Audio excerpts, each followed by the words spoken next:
Prabu Arjuna Sasrabau, seri 252, Rama Bhargawa.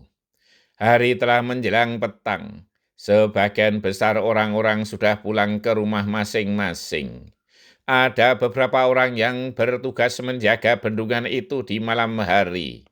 Rama Bhargawa telah berpamitan kepada Ki Demang dan warga yang ada. Ia akan melanjutkan perjalanan untuk melaksanakan topo ngrame, bertapa di tengah ramainya kehidupan warga untuk membantu siapapun yang membutuhkan. Ki Demang dan para perangkat kademangan dan seluruh warga tak bisa menahan kepergian Rama Bhargawa. Terima kasih tak terhingga disampaikan oleh Ki Demang, walau sesungguhnya juga kecewa karena tidak bersedia untuk singgah di Kademangan. Rama Bhargawa berjalan dan berjalan seakan tanpa tujuan. Kemana kaki melangkah, itulah yang ia ikuti. Gandewa dan anak panah telah diambilnya dari atas pohon, tempat ia menyembunyikannya. Ia pun sempat berbersih diri di sebuah sungai yang jernih.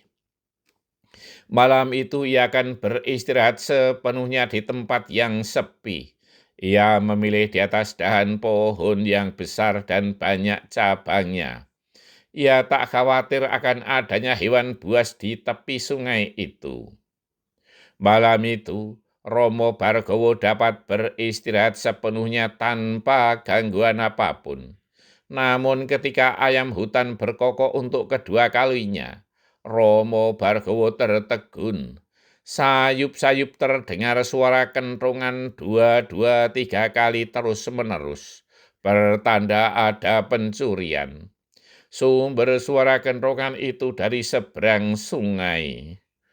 Tung tung tung tung tung tung tung tung tung tung tung tung terus menerus tanpa henti. Biasanya para lelaki kemudian berlarian keluar rumah dengan menenteng berbagai senjata. Siapa tahu pencuri itu lewat di kampung mereka. Mereka kemudian bergerombol di pojok-pojok dusun. Namun pencuri tak kalah akal. Tidak mungkin mereka lewat jalan-jalan pedusunan. Mereka tahu bahwa warga, terutama para lelaki yang memiliki sedikit nyali, pasti nyanggong di pojok-pojok dusun. Pencuri itu justru lari lewat pematang sawah yang sepi dan kemudian menyusuri pematang saluran air. Akhirnya mereka sampai di tepi sungai tanpa diketahui oleh warga. Kita menyeberang sungai di sini saja. Tidak mungkin warga akan mengejar kita sampai menyeberangi sungai, berkata salah seorang dari mereka. Baiklah Lurai, seberang sungai itu masih sangat sepi. Kita pasti aman di sana, sahut yang lain. Rama Bhargawa tertegun ketika di keremangan pagi melihat 4 orang menyeberangi sungai. Orang-orang itu justru menuju ke arah tempat ia beristirahat. Ia belum tahu siapa keempat orang itu. Apakah ada hubungannya dengan suara kentongan itu atau tidak?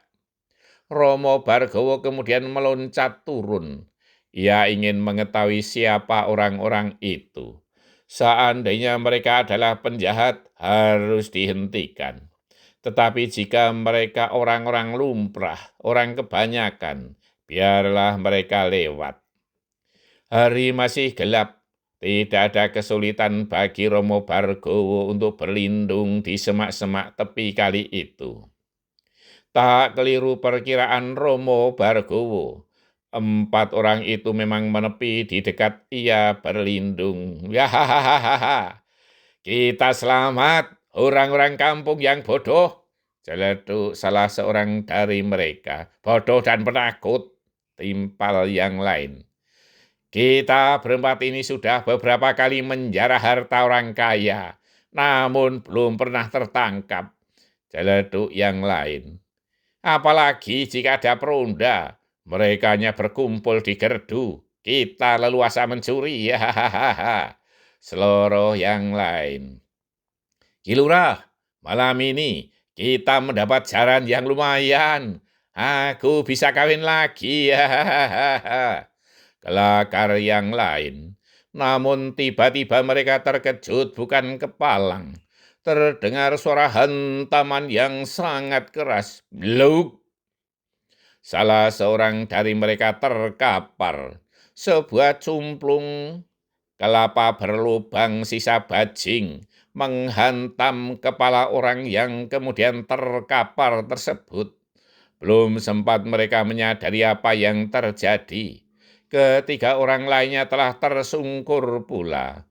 3 buah hantaman mengenai rahang, tengkuk, dan ulu hati masing-masing. Orang satu hantaman. Bersambung. Konon, polisi sering kalah selangkah oleh penjahat. Penjahat selalu beraksi dengan modus baru. Polisi baru kemudian mencari cara mengatasinya. Berhati-hatilah dengan berbagai modus kejahatan. Terima kasih, matur nuwun.